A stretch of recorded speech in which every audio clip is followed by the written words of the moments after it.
Draft your LCS team and earn money. Alpha Draft. So that's something I have to adapt to.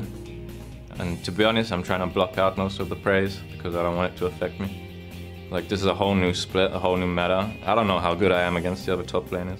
And a lot of the other top laners that come in are really strong right now.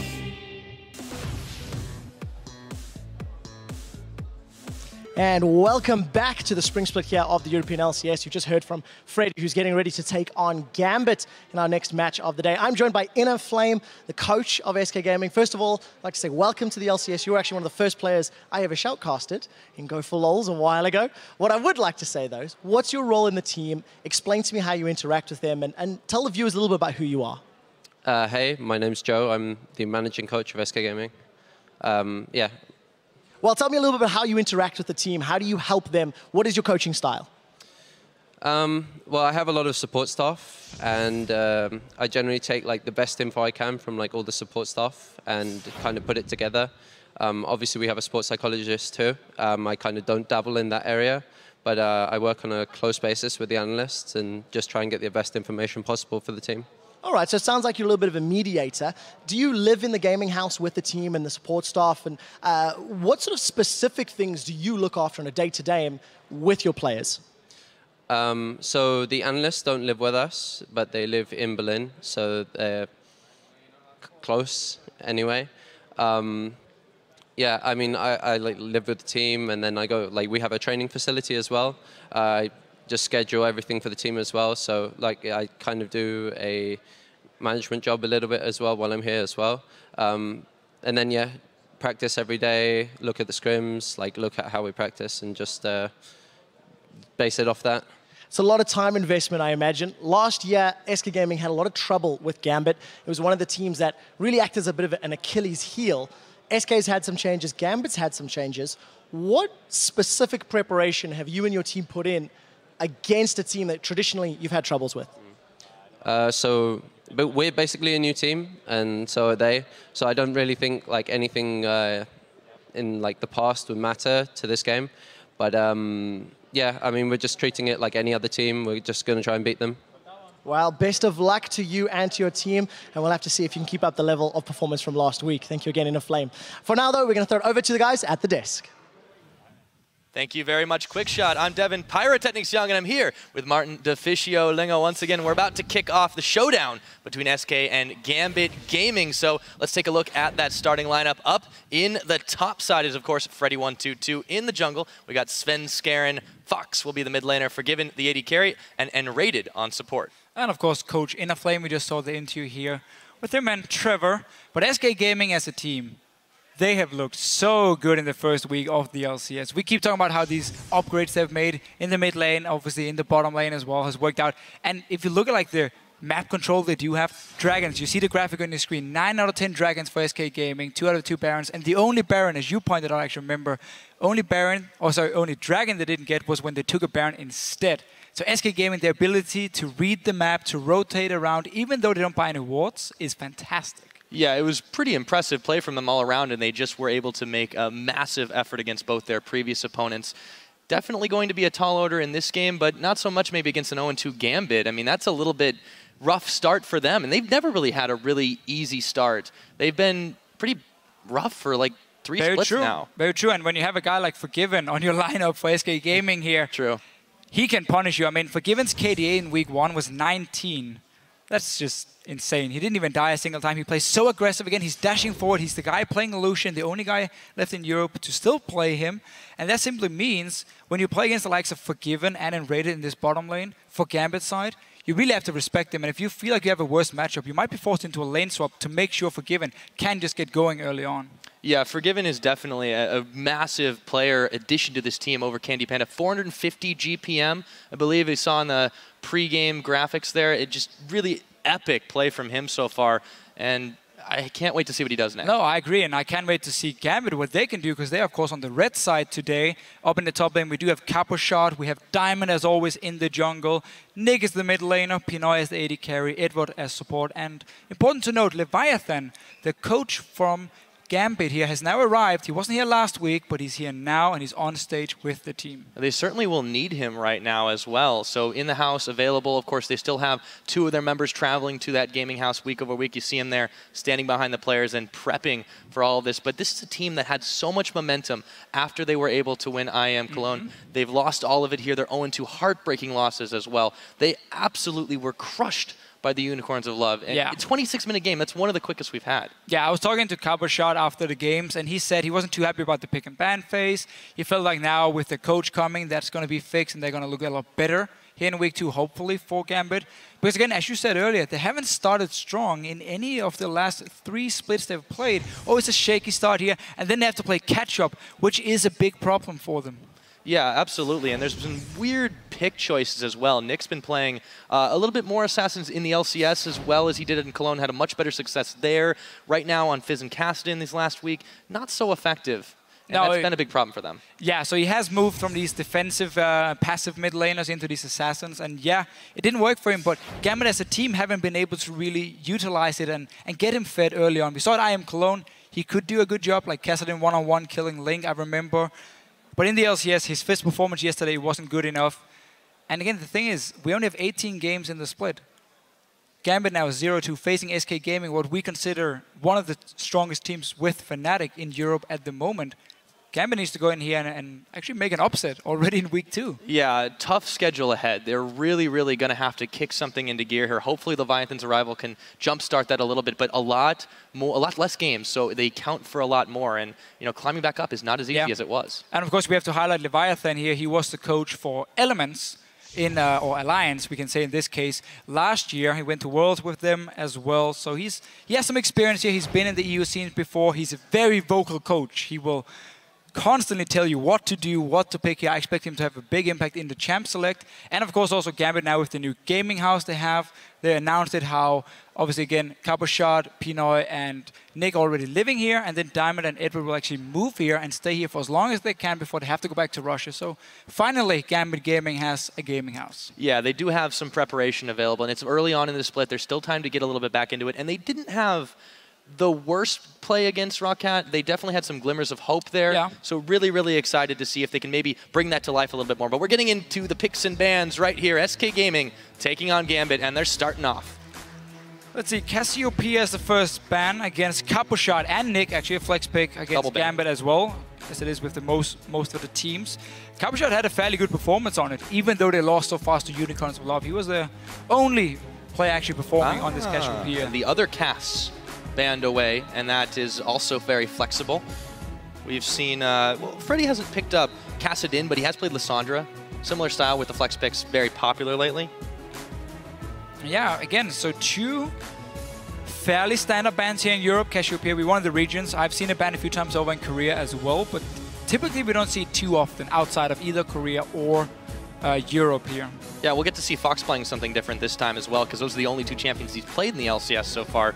Aurelia also taken off the board. That was something Cabochard played. SK Gaming really putting some focus on Cabochard here. And as we mentioned in the Unicorns of Love game, Cabochard had a very good performance, even against Rockhead on Aurelia. For him, he's a very good top laner, and he's a guy Gambit wants to force a lot of resources on so he can get fed and he can become one of the carries on team. Like, I remember Diamond sitting top lane for like 5 minutes just waiting for Cabochard to make a play here, or keeping him safe. So clearly SK Gaming here looking straight towards his top lane. And then Sejuani. The Sejuani ban. Don't want to risk anything, too comfortable playing here against. Yeah. I mean, it was a really, really innovative play from Diamond. That was just what everyone, initially expected of him, and thought maybe he'd be back to form there. And a bit disappointing performance in the last week there. So yeah, not the best start. Yeah, hopefully he can turn that one around, but they won't give him a chance on the Sejuani. Janna also banned away. Gnar is open, however, and Rek'Sai. So is Rek'Sai. We've seen one. Will we see another today? Freddy's thinking about locking it in for Sven. Kikis completely destroyed Giants earlier today on Rek'Sai. And she was banned the game after, but now open for Svenska. The thing is, the reason Gambit leaves it open here is because they want SK to choose between Gnar and Rek'Sai. So if Rek'Sai gets locked in by SK now, the 2 top lane bans from them, the Cassiopeia and the Aurelia, suddenly doesn't really matter for Cabochard because he can just fall back on a Gnar, maybe Lissandra if he wants to, in the top lane. But Rek'Sai will be locked in for Svenskeren.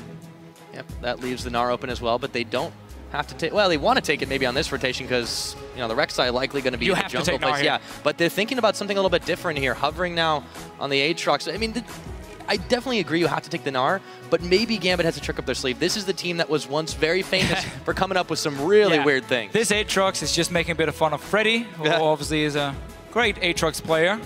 One of the few, still playing it from time to time, not seeing it, not expecting to see it today here.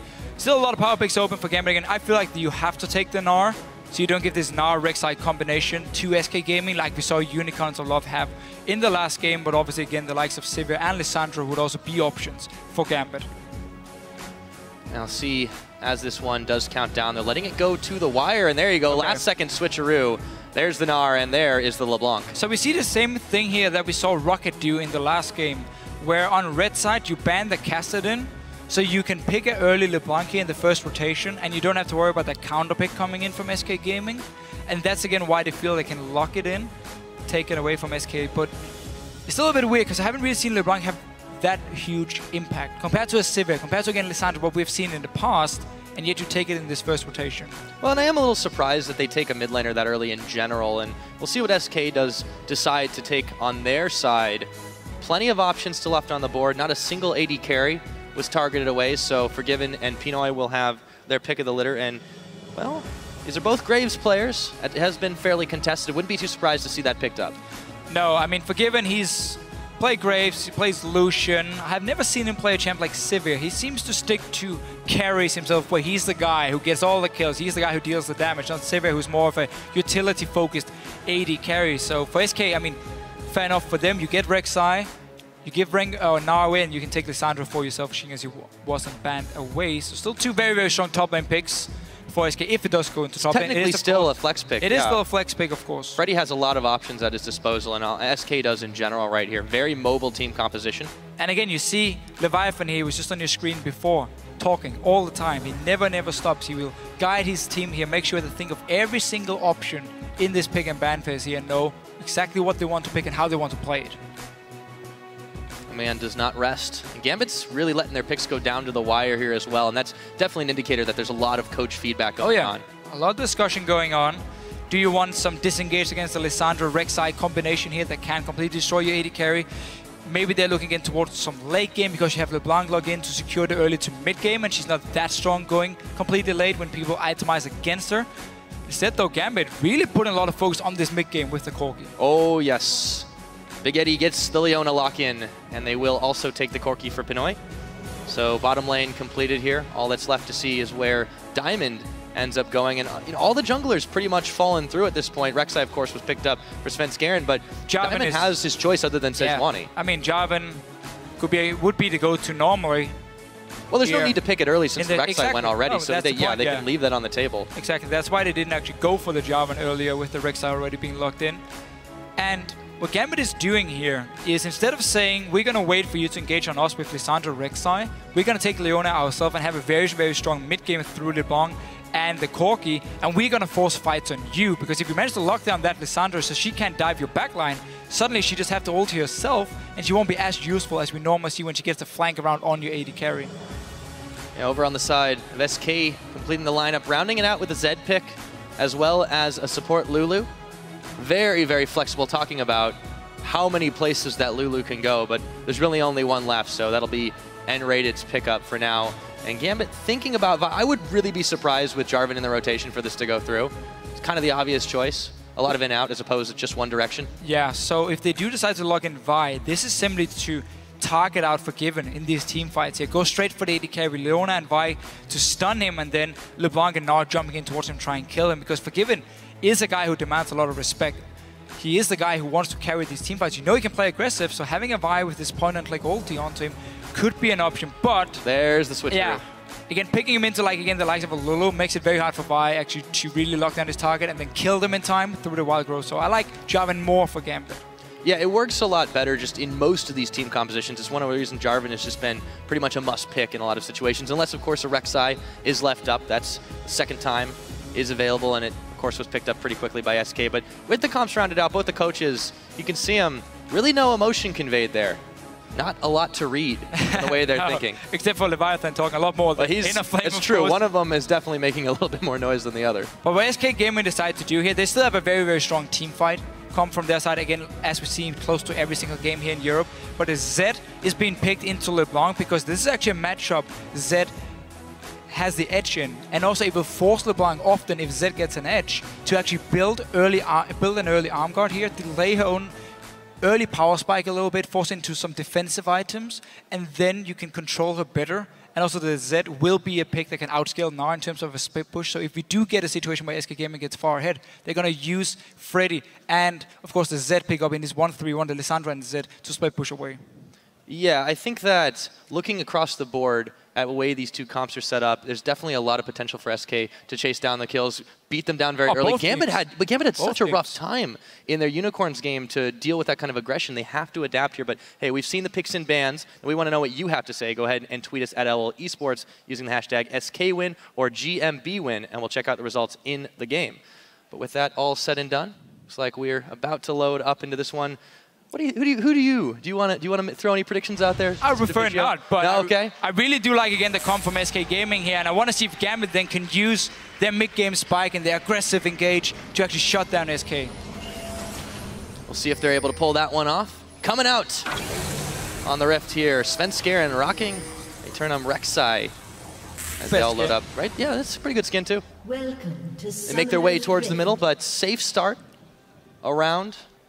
They're all fanning out and pretty much looking to take a pretty typical line of scrimmage position, but Diamond might run into Svenskeren, throws the flag down. Yeah, I would expect to see Gambit look for a lane swap. Corki Leona into a Graves Lulu is not exactly the easiest lane to play. One of the reasons Lulu has become a thing for Enrated is because she's so strong in like the first few levels in terms of her poke, her damage she can do. Combine that with Graves, the best, again, 1 to 280 carry, and you can just fast push the lane and force bad trades for the enemy dual lane here. So I wouldn't be surprised to see Gambit lane swap, which is also the reason for them moving into the jungle here of SK Gaming, placing these deep wards between the two turrets in the top side to spot if SK is recalling with their bottom lane and sending them top. Speaking of recalling, Eddie finds himself pretty far out there as he places the deep ward to see if they can grab the vision. General direction pinged out, but I don't think they caught the ward on the side of SK. So this tactic has been used so often that you know when they're going for this late or this invade into your jungle, you will always expect there to be a ward placed between these two towers. We just see the ward here, so they avoid it. And decides to walk around it, so they actually didn't see him, I believe. He's going to run to the one by Grump. And they do see him now. So they know Sven's going to starting on the top side. Haven't spotted anything in terms of the dual lanes, but as soon as they see Freddy cast a spell on the Grump, they know Graves and Lulu will be on the bot side. Yeah, already Gambit seeming a little more map conscientious. SK starting a little bit more typical here. Freddy going to help out Svenskeren with the Grump before he moves up to the lane, but he will be met by Big Eddie's Leona. Yes, everyone knows now it's going to be the lane swaps. Okay, but I really think this is the best decision for them. Again, Gnar as well is very good at farming in a 1v2. Same goes for Lissandra. However, so it's going to be a bit of a farm fest between the two top laners whenever they are allowed to get close. And obviously, again, we see with this XP change, there was a few patches ago where now you can actually stand further away from the minions to get your experience. Freddy just walks straight to lane and sits there ready to pick up some XP. Yeah, there we go. Nick and Fox just going to trade a little bit out. It's pretty hard to really do any serious damage early on with those assassins. Gotta wait till the power spike, but Freddy is gonna have some trouble dealing with this dual lane just because there's so much zone potential here, and Lissandra can't really farm safely against it.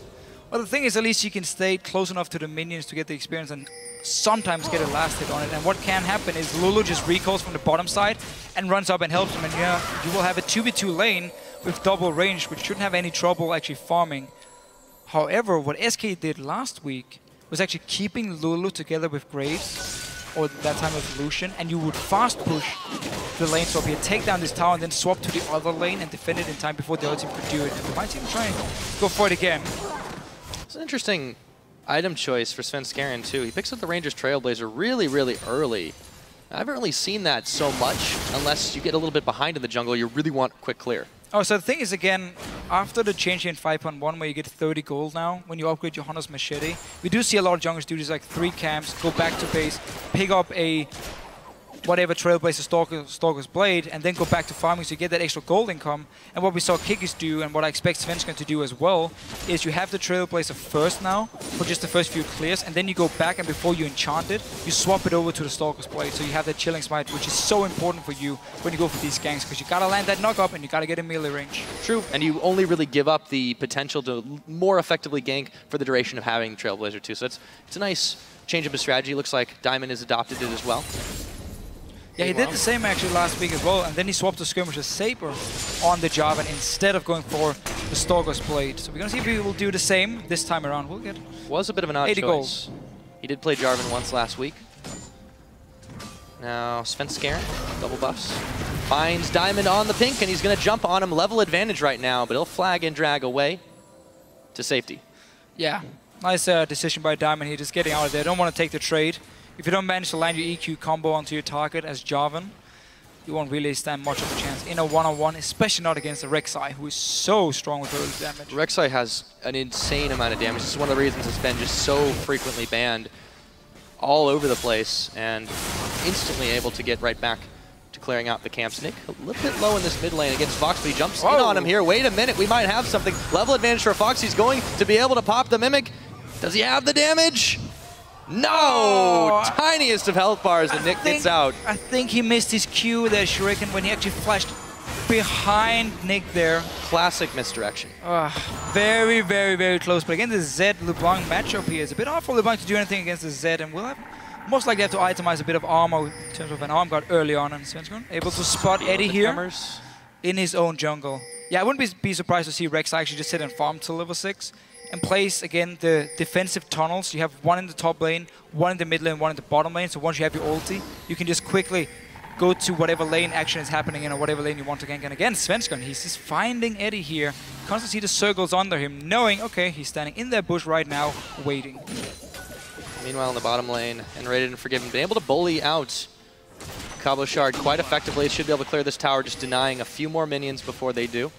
Be able to pick that first one up. Exactly the same play as last week for SK when they had the Lulu in the lane swap. You fast push the wave here, and you just focus on taking down the tower. You don't really want to deny any experience from the enemy top laner. You just want a tower, and then you want to go to the top lane, defend it so Corki can't push it down. Might not even have to do it in this game because it's just been a one-on-one for such a long time. Eddie has been trying to roam, but he was spotted by Svensson beforehand, so he actually gained nothing from it. And tower is down.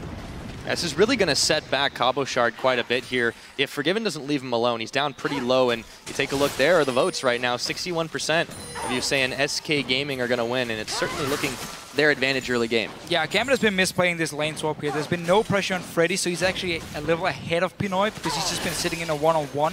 He's getting 40 CS when he lasts the last one here as well, so barely been denied anything on this top lane, Lissandra, and at the same time, there was no help for 9 in the bottom lane either, so they lost the tower, and obviously Cabo Shard fell behind in CS. Just no response from Eddie or Gambit as a team here to try and stop SK from doing whatever they want to in this lane swap. Still trying to trade a little bit. Fox just looks for an opening that he can find Nick, but he was so close to getting that pick last time. Has a summoner spell burn. Now here we go, Freddy in a little bit of trouble, going to Ice Claw his way to relative safety, but he has to flash, and Edward does not connect on his E. Yeah, Svensson was actually pinging. He was on the way to the top lane, but because Freddy had no mana, he wouldn't be able to ulti himself and buy time, and therefore decided to flash away, playing it safe. Couldn't actually see if Diamond had joined in either, as there's 0 wards on the top side here from SK Gaming. Oh, actually got his level 6 now. And we do see some good taunts placed around here. We'll be able to move around very early. So much mobility in his own jungle. He's even got one around the side of the Dragon Pit from when he wanted to jump onto Diamond earlier. So if they start focusing on that particular objective. SK, you mentioned in the pregame, had just a ridiculous amount of Dragon and Baron control. The only Dragon they gave up barely had any contested. The only one they gave up was to get a Baron anyways, and they definitely have been able to do that with a serious lack of vision in a lot of these games too. Now Fox in a little bit of trouble himself, half health, but he's under tower, and Nick is not going to go any further. And now SK have swapped Forgiven and Lulu, and raided, of course, to the top lane, as we talked about. After you kill the bottom lane, you walk straight to the top lane, you start putting pressure on the next tower, and you just fast push down these outer turrets here, giving you a massive global lead. You don't care about getting a dragon, even though the enemy bottom lane was on the top side. No, you want to go up there, you want to get a tower. And funny enough, also like last week, Pinoy He's taking the enemy red buff. He did like 5 times against Rocket. Got to find some way to get back into this one. He's been down about 10, a little bit more CS now, but not too bad considering he really hasn't been laning up against Forgiven either. Yeah, I actually don't think it's very good for him Oh, to take Combo it. Shard. Wait a minute. So I actually don't think it's very good for Pinoy to take it because he's just returned from base. He's sitting on like 500 gold. He's not going to recall again because he used all his mana on actually taking the red buff. So he recalls, barely gains anything except for mana crystal and of course a red buff, but he's not standing in a 2v2 anyway. So I'm not even sure it's worth it for him to actually lose out on quite a lot of farm while he's doing that red buff. Yeah, maybe if they were about to fight, but they don't really seem too interested right now. Very spread across the board, Gambit, as SK picks up the Scuttle Crab, goes right back to clearing some. Svenskeren gonna realize his red is gone, but that's okay. He's got plenty of jungle still to go. Now Forgiven and raided. Back up in the top lane. But this is Edward and Cabochard they're meeting here. A little bit of damage, some poke on Edward after the polymorph comes in. Forgiven, he waits around the backside just for the right moment to strike, and then just the burst from his buckshot and the threat of collateral damage is just so ridiculous. This is what's got him so far ahead. Yeah, this is one of the reasons Leona isn't considered very good in the lane swap, because she's a melee champion. She can only go all in here, and she's not able to help Cabochard pick up a lot of farm and obviously get poked every time she moves forward. We see Eddie being very, very low here. Sven actually decided not to go Stalker's Blade on Rek'Sai like Kikis did in the last game. So the Trailblazer and just fast farming. Ooh, Eddie a little bit low, and Cabochard gets the Mega Gnar, but they're going to have to give this tower up. SK grab themselves a bottom and a top within several minutes of each other, and actually dangerous back position too, but they're not interested in checking it too far out. And as soon as you get this top tower here and you know Gambit is recalling, you see Sven's gonna just walk into the jungle of Gambit here, knowing you have a lot of backup from the top side, from the mid lane as well. I can just do whatever I want here. Didn't have any... Oh, there's actually one ward place on the way. You don't need too many wards. No, You've got Svenskeren all over the map. Perfectly fine. All of SK too. They slow push in and start to grab little annexes of the map. I would have liked to see him place a pink ward in the top side of the jungle, just behind the red buff, which is a bush people normally don't check, and we've seen it beforehand. Oh. That's basically it. Fox, he's in a little bit of trouble, has to burn his flash, and here we go, turn it around, Deathmark onto Nick, immediately backs out, Zenith Blade in, first blood to Edward, and it was 11 minutes in the coming, and they get 2 as Pinoy picks up Svenskeren. So after all this fast pushing here from SK, Gambit's like, you know what, we're done with this, let's just get some fights here. Diamond goes in, they get the kill obviously first onto the Zed, and then the Rek'Sai as well going down. Svenskeren trying to come in and help. Freddy chases Gambit off the dragon, so they won't have a chance to capitalize on that one. But yeah, very quick first blood and second kill picked up by Gambit there. They will get a little bit more gold back in their pockets, but they have to be careful. Last outer turret now being focused down by Forgiven and Rated. Yeah, and again, your only safe wave play is going to be the Corki Pinoy here. Again, allowing SK to just always get some damage on the towers whenever Pinoy is not nearby. You brought up a good point there. They really don't have much anti-siege, so as long as SK plays the safe kiting game for now, they're going to be able to shove in these waves pretty quickly. Yeah, so it's only going to be a problem here in the early game, because it's not like SK Gaming is running a siege comp themselves. You don't really want to use Zed to siege a tower. You want to use it for the split pushing instead. But in this case, because early game has been in favor of SK, the lane swap, and now Dragon obviously as well going over to them. No real threat from Gambit or any chance no vision for them either. Doing anything. They didn't really have an opportunity to get in there and get the positioning they wanted. So first Dragon again goes to SK. They continue their impressive run of Dragon pickups. I actually think if you go all the way back to lane swap, Gambit, knowing that SK will fast push it, you have Leona as well. You should have gone for at least try and pressure out Freddy in the 1v2 and send up the jungle as well. Maybe go for a dive. Let's see Eddie. Yep, they find Enrated. Whoa, there's the Leona ultimate. That's going to be Enrated getting his wild growth out as well to disengage. And Eddie backs off that one, but it was a close call for the SK support. Almost managed to burst him down before he could pop his wild growth here as soon as he was out of the CC. Staying alive. No flash actually used. Just his ulti being popped from Enrated here. Keeping it very cool. Svenskeren gonna give this Booba over to Fox, of course. Good guy, jungler, as usual. He gets back to lane. Yeah, decent lead in the gold as well for SK picked up. They're about 2,000, a little bit less than that ahead of their opponents. But Gambit have not been sitting completely idle here. They just don't seem to be quite together enough to get more than a few picks. The thing is, they didn't have the same fast push strategy available with Leona compared to Lulu when it comes to pushing down the towers, and because they didn't apply any pressure on Freddy, try and dive him, maybe at least force him away, deny him the CS, it simply meant that Freddy has had a great lane swap. He's far ahead compared to Cabochard in terms of farm and even XP he should be, and at the same time, Forgiven just been racking up the global gold for his team, able to just move around first the bottom lane, then the top lane. There's just been no response from Gambit except for those 2 kills in the mid lane, which came later after those 2 towers went down. It's actually the same lane swap from SK as we saw last week, so now teams should know moving forward, this is how they play with Lulu in these lane swaps here. Yeah, it's definitely going to give them a little bit more sustain when these fights do start to break out as well. And speaking of fights, Diamond, he's gone once again for the Skirmisher Saber. So as you mentioned, he did sell back, he goes for that one. Yeah. Hopefully it works a little bit better for him this time, because in those last games, especially against Roccat, he would just jump in and pretty much get blown up. Yeah, it's pretty strong though for the late game, especially when you play against an AD carry like Forgiven, who you know is going to be one of the carries. Just having that smite on him so he does 20% less damage on you can be very, very good for Diamond. But let's see, he's on the Freddy. Freddy is going to take the Glacial Path away, and also burning that flash to secure his escape, but Gambit get a Summoner Spell back away now. SK gonna pick up another quick Scuttle Crab for themselves. Still a while till that Dragon will be available though.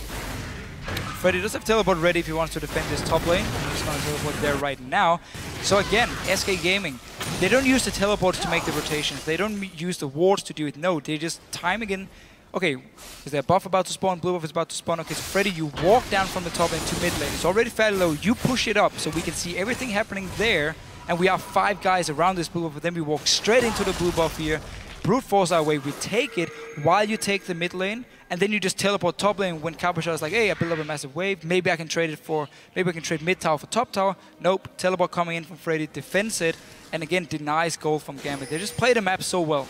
Yeah, SK's not just map sense, but their objective sense has been extremely good in the opening week and continuing on now in the LCS. So here we go, Edward gonna be roaming up to the top, spotted by the pink ward though. This should give Freddy enough time to Glacial Path his way up. But wait a minute, there's the Solar Flares a little bit slowed down, going to juke out the Zenith Blade. And again, Eddie just seems to have a heat-seeking missile lock on him most of the time. Well, Eddie's just trying to create some plays here on the Leona, but every time he tries again and going for someone like Freddy, you see Svensson, you see Enrated, they're moving towards the top side here. So if Freddy just buys some time, rest of SK can move in time and turn it around for them here. But actually a very important slow landed by Freddy onto Eddie here, so he couldn't get onto him. Yeah, not enough combo damage there for Nick onto Enrated too. You can see Gambit just trying to look for picks to where they can, you know, snowball into an objective or take something off of that. But SK, they're playing too safe for this. Nobody that's squishy enough is really getting caught out of position, and this is Gambit's issue. They can't play a pick comp if they're not getting a chance to get picks. This is a very, very early Ghost Blade on a Zed. Normally you always see Blade of the Ruin King being completed first, and you add in like a Brutalizer on the way, but he's actually gone for the Brutalizer and then upgraded to Ghost Blade. I think actually it might be just to have more presence in a potential team fight if he gets onto the likes of Pinoy. And now Edward. They found Edward there, and there's a lot of damage versus him. Deathmark goes in. Fox says, I want that kill, and he should be able to get it. Yes, he does now. Teleport coming in for Cabochard, and SK in full retreat. Fox barely making it out alive, not going to even mess around. He takes the flash over the wall, and Rated, though, is still a little bit far behind. They might be able to catch him. Forgiven is here. Can he push them away? Wait a minute. That's a lot of damage gonna force everybody back from Gambit, but Cabochard sticks around too long and Enrated takes him down. And Freddy wasn't even there, like he's running from the mid lane right now, but this Lulu support pick for Enrated as well. Every time there's a fight, he managed to land the slow and just kite around, and in the end here they could turn it around, pick up 2 kills for SK. They started the whole thing, they ended up being chased by 5 guys from Gambit, and then still turn it around, get the 2 kills, now pushing up towards the tower here. This is Gambit being a little bit greedy on that. They tried to answer back with some kills, but they pushed it so hard. And Cabochard just not on the same page with the team. When you see your jungler flashing backwards, you don't go in again. No, that's very true, but for Gambit, I mean, they just want to try and make some plays. They know they're losing on global gold. They know, again, the combo from SK Gaming will be harder and harder for them to deal with. Remember, Gambit is running with a very strong mid game through Corki and LeBlanc here. So they really want to try and use it to create some picks, but every time they try, SK managed to disengage away from them and take something else. I mean, Dragon spawning now. Cabochard is sitting top lane with no teleport, so he wants to try and trade it for the tower up here. And the rest of Gambit then should be very careful and not actually walk down here if there are only 4 guys, not 5 of course. Yeah, Edward's going to go ahead and try to get a little bit of vision on this one, but they see everything. Svenskeren on that Rek'Sai, able to sense the movement in the ground, and the Dragon now being started up. They have the Scuttle Crab Shrine.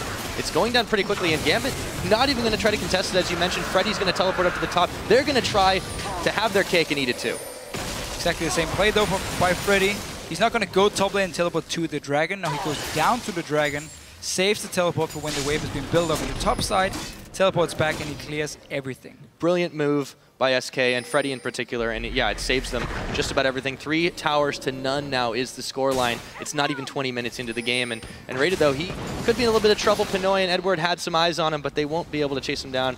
Just in case, Svenskeren's hanging in the back. I'm trying to set up again. The tower is still here, so Gambit don't really want to just dive 2v2. You see Enraid trying to bait it here. He wants Eddie to go onto him here, or engage onto him. You just see the little shark fin. And Eddie's like, yeah, you know, I'm not buying it. I mean, if the enemy support suddenly randomly walks toward you, you often do think, okay, he's not alone. Now, they are going to double down on trying to take this top one, but Diamond's actually not pushing the wave. He's trying to bait out Freddy. Still, ganking has not quite worked out too well for him, and there you go. There's the Rek'Sai. Well, they know she may or may not be around, but she is. She is. Will he tunnel over here? Svenskeren is staying. He's waiting for the play from Gambit. They want to try and dive Freddy. Remember, he has his ult he can use on himself. So who's going to start to gank off? They don't have Diamond making a move just yet. Very tense moment, but I think Svenskeren sensing that something was up. I really do like their sidestone here for Diamond. It makes him a little bit weaker himself, a little bit more squishy. But the way to play against SK Gaming is you need to have so many wards down on the map, and then you need to punish them for not buying wards and simply pick them off when they're trying to move between the lanes here. So I actually quite like double sidestone for Gambit, as long as they can now use it and like really start warding up the river and the entrance to the jungle of SK, so they can see if they do move between the lanes at least and try and get a pick with Nick, with of course Eddie, who's tried so many times, but he's been spotted every time. Yeah, as you mentioned, it's definitely a great idea in theory, but Gambit is just not living up to it in practice. So they need to step up the way that they're trying to get these picks. It is the mid game, it will be for a little while, but Gambit has to find something soon, and when every minute they don't, it's got to be discouraging. Yeah, especially because, again, SK is sitting on 2 dragons now to 0 from Gambit, so you already got to start worrying about that one. Remember, SK won last week by getting 5 dragons to 0, and just walked straight down and finished the game actually as they picked up the 5th dragon.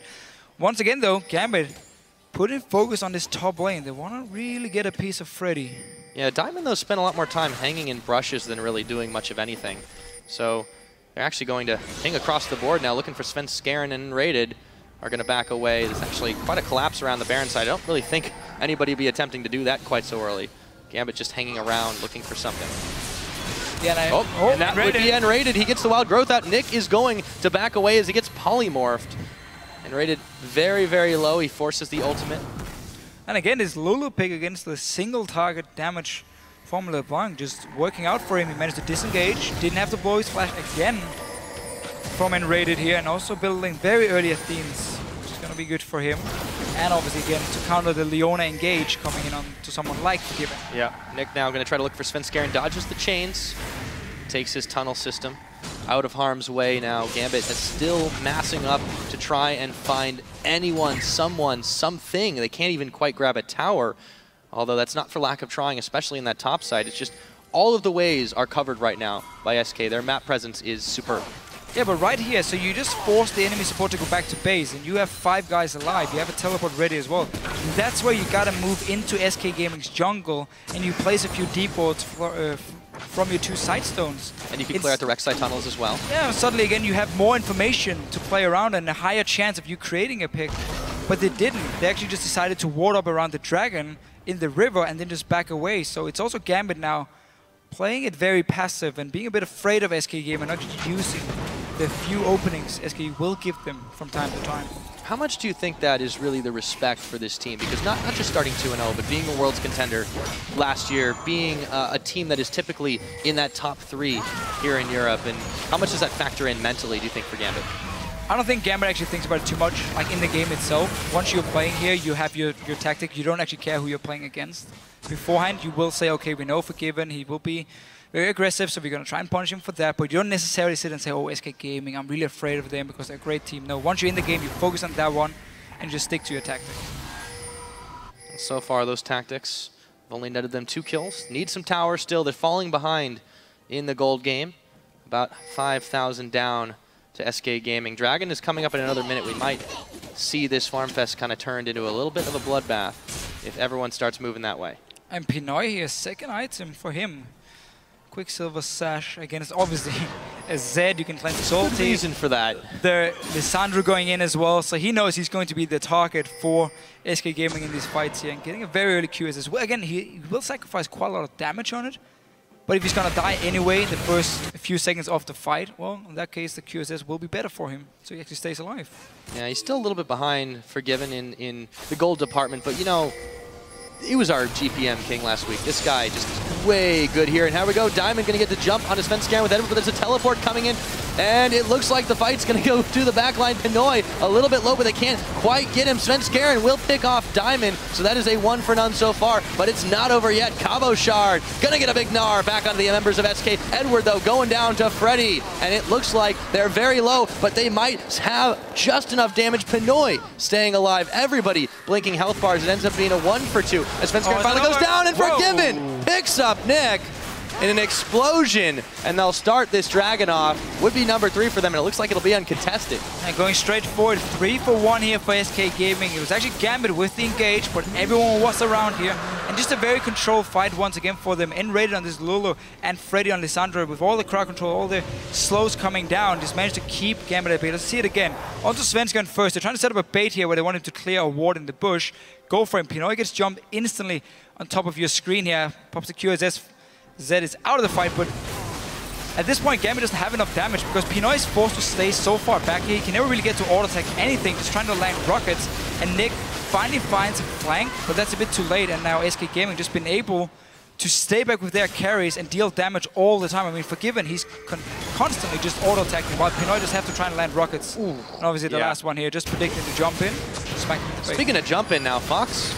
Looks like the action really just decided to turn up. Fox is already about half health, but still they can't pick him. And this has been the story of Gambit. Not just the target prioritization in that last fight, which was all over the place for both teams, but not being able to 100 to 0 a single target. Sometimes it's because of who they're picking, going on to Lulu, opportunity, going on to Sven Skaren, maybe not quite enough, but they just don't quite. Ooh, there was a Rek'Sai going across the table.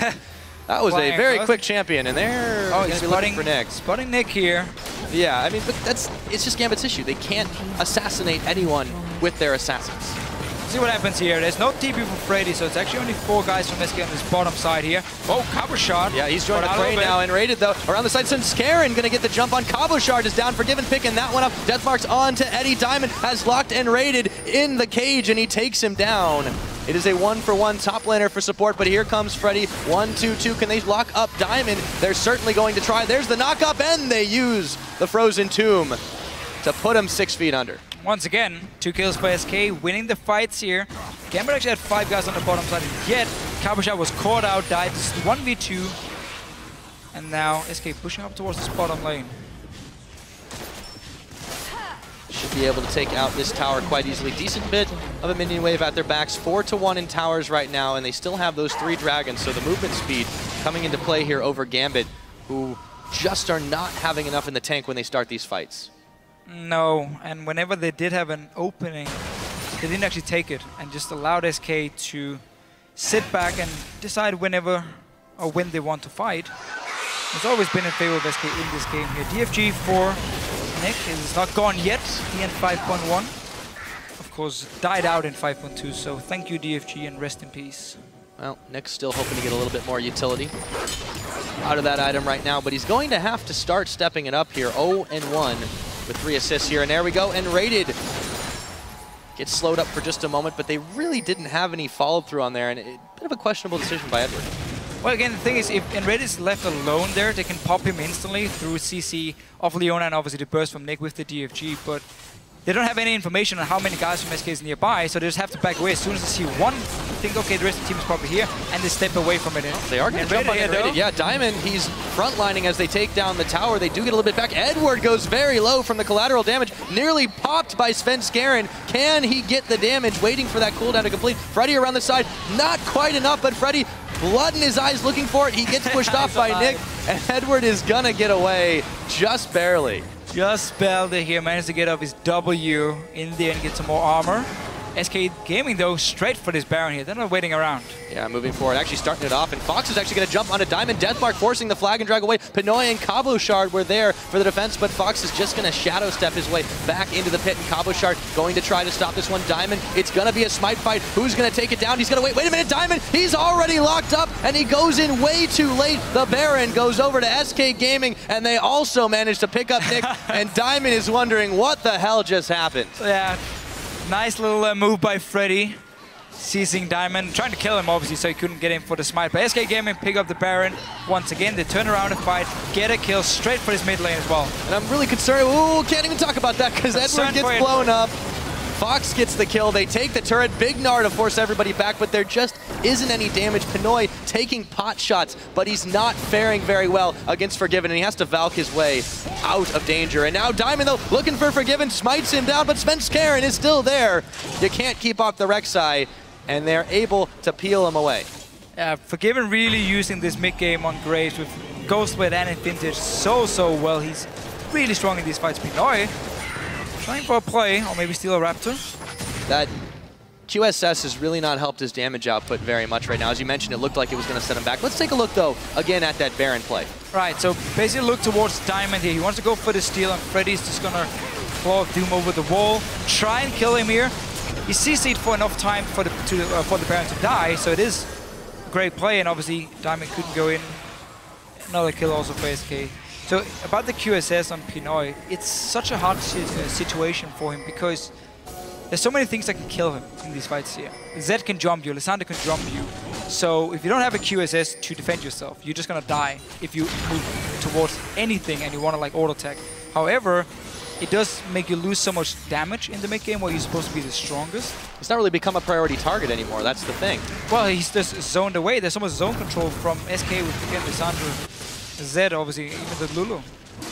Yeah, now SK starting to run amok through the Gambit jungle. On that bottom side, they're just placing wards out all over the place. So quite a lot more ward placements, I think, than we're used to seeing from them. But they'll be able to grab what they can from the bottom side. 6 seconds on this Dragon. Should be no sweat at all to take this one again. And this would be Drake number 4, starting to get to that danger zone for Gambit Gaming, and they're not reacting to it at all.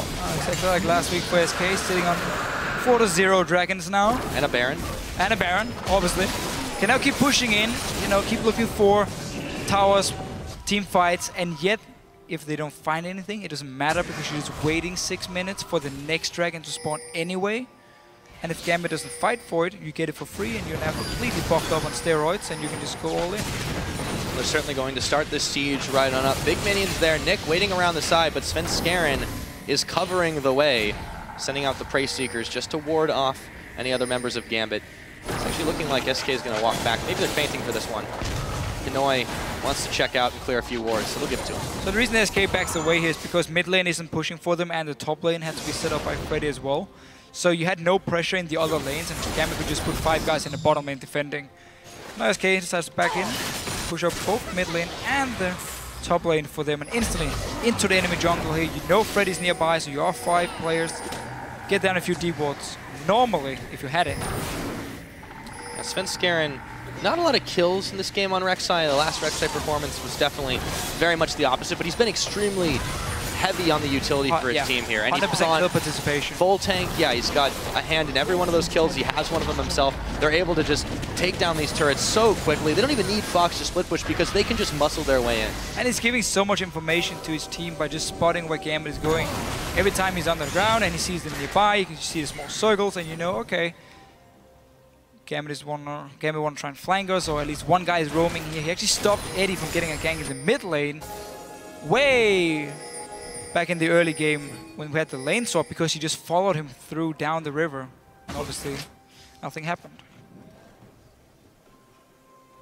Now, Diamond and Nick are waiting around to see if anyone's going to check into this one, but I just don't think they've gotten the Dragon timers quite right here. They're going to try and clear some wards away, but Fox is there. They're hoping to set up a pick. That's why Nick is just sitting in random bushes around here, hoping for someone to face check him so he can blow them up. We might actually see the first loss for the Jarvan-Gnar combo. Oh, yeah. Which Gambit actually does have on their side. Just not been able to use it, and none of them has been tanky enough because they fell so far behind in Global Gold early to really set up any fights and fights, and Gambit they've been playing too passive. I mean, they've tried to get a few kills here and there, but they haven't like used deep wards to trap SK Gaming or gone all in for a certain place. It was just like, okay, try and land an ulti from Eddie. Ah, it missed. Okay, let's back away. Let's wait for the next thing to happen. Speaking of records that might be broken, well, one of them still standing strong right now. 3-0-5 is forgiven, and he's actually deathless in the LCS this season. So he had a combined 8-0-11 last week. Adding to that, very impressive score from him. And on this Graves, this game, it's been a little bit more about the entire team, but Forgiven really has stood out since his debut with SK. Yeah, he's actually building a Black Cleaver here in Graves, so go full armor penetration. Wants these spells to hurt as much as possible, and also knowing that he has to deal with the Jarvan and the Gnar in these fights. He will jump in his face. He's getting all the armor penetration. I haven't seen the Black Cleaver on a Graves in a very, very long time. Yeah, a bit of an interesting build coming out for him, but so far he's making it work. So seeing as Zed won't really be diving the Corki due to the QSS, he will also benefit from the penetration due to the Black Cleaver, and therefore kind of setting up just for SK and Rek'Sai as well, obviously, with their physical damage. So a lot of members here benefiting from the armor shred coming in of a Black Cleaver, and you just want to kill that Gnar and Jarvan as fast as possible, and the fight is basically over. Yeah, it's kind of funny how the way that they can make these sustained fights out of the fact that they have, you know, 2 assassins each in the mid lane, and what would be so much massive 100-0 chunk potential if it had gotten rolling for Gambit is really just falling by the wayside. So it's becoming who can out-sustain who. Yeah, and that's been in favor of SK. I mean, they have the disengage from the Lulu. Gambit does not have anything to actually stop a fight from happening. And we've just seen SK. They're waiting for Baron to spawn. They're waiting for Dragon to spawn. They don't have to make any plays before they're there, and they get both of the buffs. So what does Gambit need to do, not just to come back into this game, but to really thunder back in? It's a really long climb for them at this point. They're down so much gold. They haven't got a Dragon. They haven't got a Baron. They barely got picks. What do they need to do to come back into this? Because no one wants to start 0-3. No, I mean, in this game itself, you just have to try and look for a lucky pick or a mistake from SK. So if SK is going for Baron now, your best shot might just be go and try and fight them. While they're doing the Baron and paying attention to it, you take a 5 versus 5, you have a Leona ulti in a Baron pit, and you try and see if you can actually kill someone, stop them from taking this Baron here. Otherwise, you're going to lose anyway when these buffs gets picked up by SK. Gambit's supreme confidence here from SK, starting off this Baron you saw Forgiven a moment ago, chunking Diamond down. Edward already a little bit as well, trying to force them away, and this Baron is going to go down pretty quickly, but Cabochard's jumping in. There we go, Freddy with the Frozen Tomb. That is just so much damage. Fox now, however, is going to get massive double kill, picked up on both those 2 big guys right there. Yeah. 3 for none, back to Baron, boys, and everyone left on Gambit is smarting. You have to give it a try, honestly, for Gambit here. Managed to land some decent poke, but then the all-in just coming from SK, who are so far ahead, making it impossible for Gambit to do anything. Very, very difficult at the very least. So 6 towers to do. Looks like it might be 7 in just a moment. It's only the inhibitor turrets remaining, and SK Gaming looking to push down this top side. Svenskeren leading the charge. Actually going to move down a little bit, see if they can out-juke. Dragon is live now. So we'll see. Oh, but they're not interested in that one. Svenskeren going in on Eddie, and they blow him up. Forgiven, adding to his score. 406 now. This should be a very easy inhibitor, and they don't even need Freddy involved in it. Just 4 members right here. Diamond gonna look for the jump on Forgiven. He's around the back. He's way too safe right now, and Diamond is gonna go down. They've got even more. Maybe they can push this one in, but they're going to feel it out and back away from that. Waves pushing in their favor in the middle, and they've still got the Baron buff to shove these mini-minions back on the top side. Yeah, 12 seconds on Eddie here, so only 3 guys from Gambit trying to defend.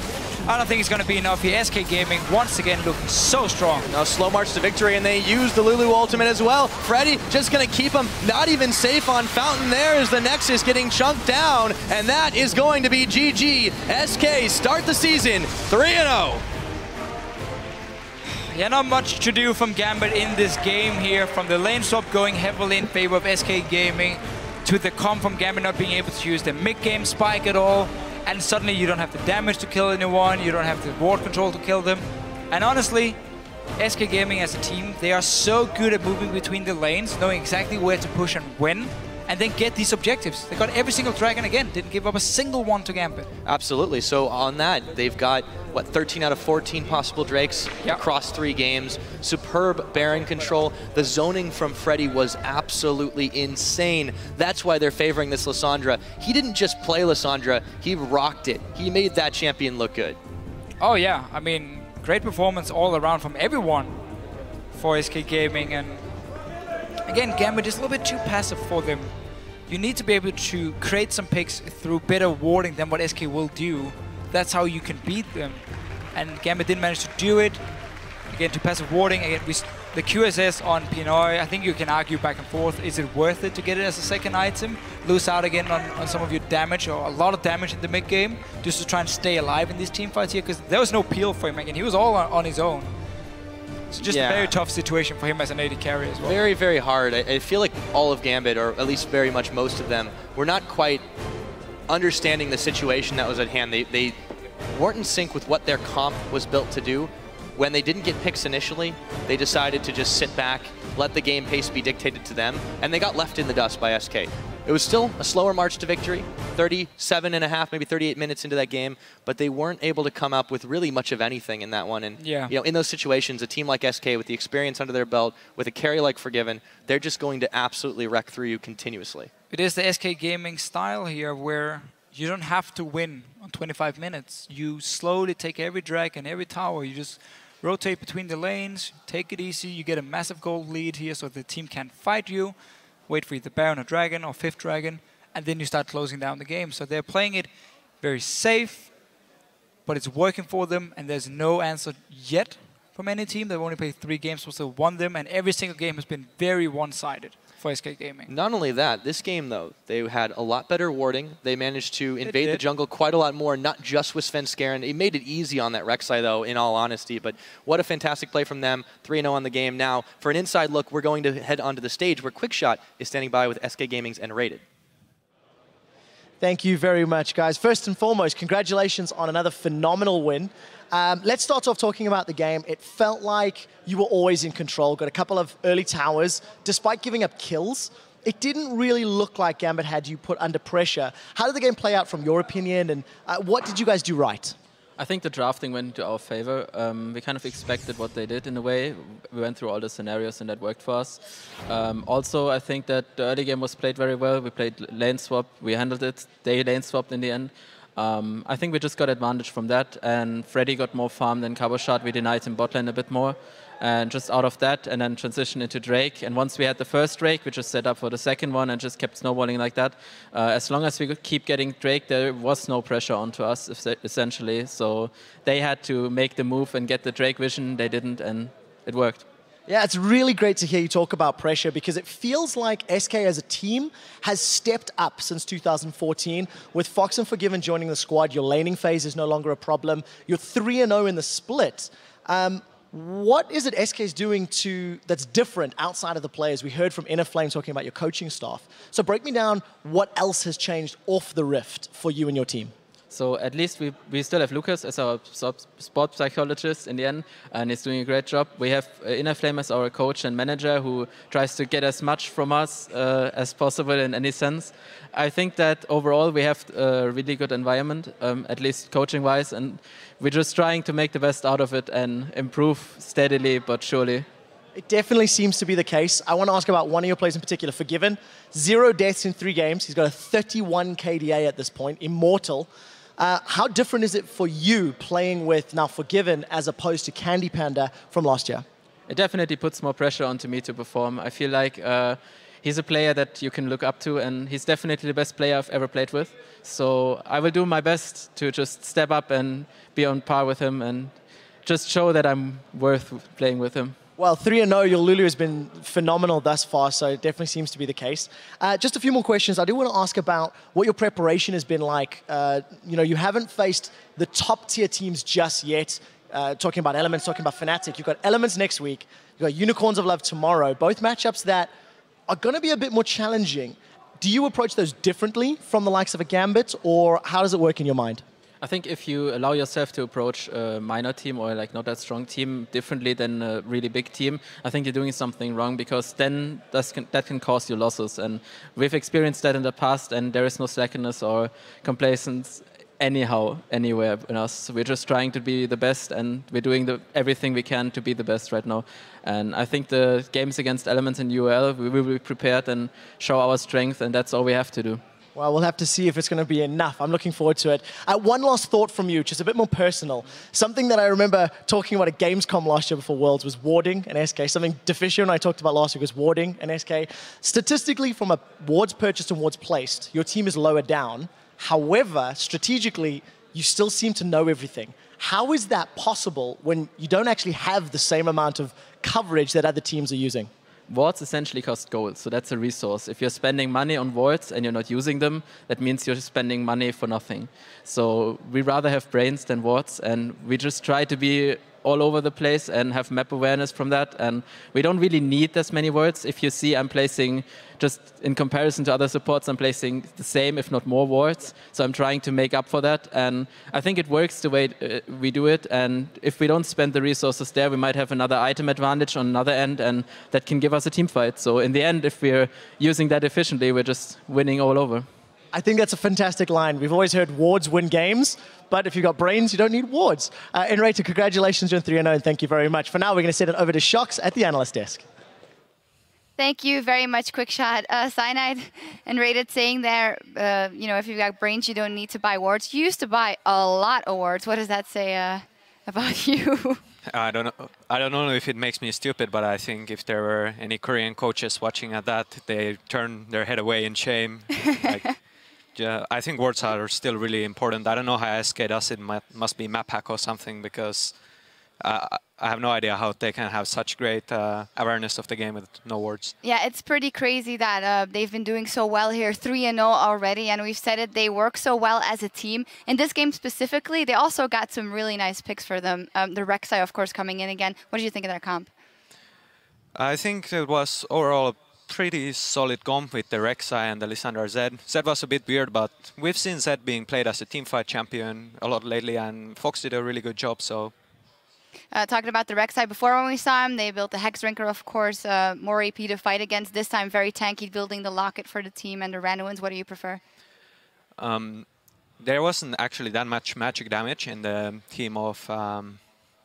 in the enemy team, but he went for the Locket anyway, which is a good buy because you have the shield. It's a very team play-oriented buy, and I like it a lot. It's my playstyle.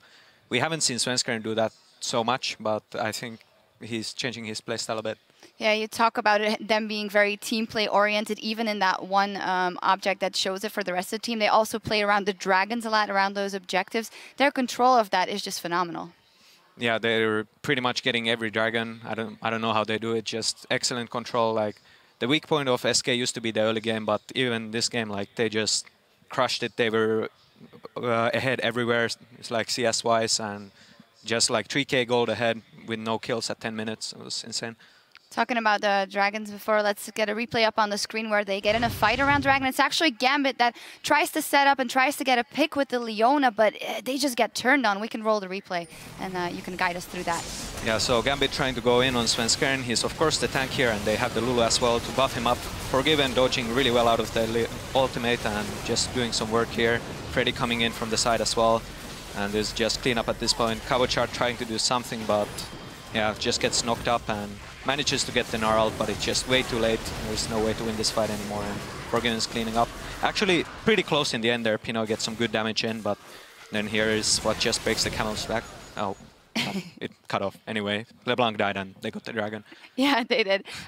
The first time that the Jarvan-Gnar combo got defeated in here from Gambit, what could have gone better for them, because they had pretty good picks in that, and they got the first blood, they got the second blood, they knew the mechanics of what they wanted to play, but somehow SK got the upper hand. Well, first when I saw the lane swap, I thought it's really smart of Gambit, but they just managed to screw it up somehow. Like, Lissandra had so much CS for no reason, and the Gnar had like nothing. Like, Forgiven and Enrata doing an excellent job denying the Gnar and getting the turret as well. Like, just outplaying them completely. Yeah, SK is doing really well, but Gambit, as you said, got outplayed here, and 0-3 with a season that is shorter, a split that is shorter. Do you think they can climb back up and secure a playoff spot? What is the central thing that has to change here? I think they just need to step up their game individually, and then, yeah, SK is just a really great team right now. There were like almost no mistakes, so it's really hard to play against that. You just have to play better. And Gambit is up against Fnatic tomorrow as well, so that'll be a hard task for them. We need to step off the Rift for just a minute, but we'll be right back as Elements prepares to take on the Copenhagen Wolves. Don't go anywhere.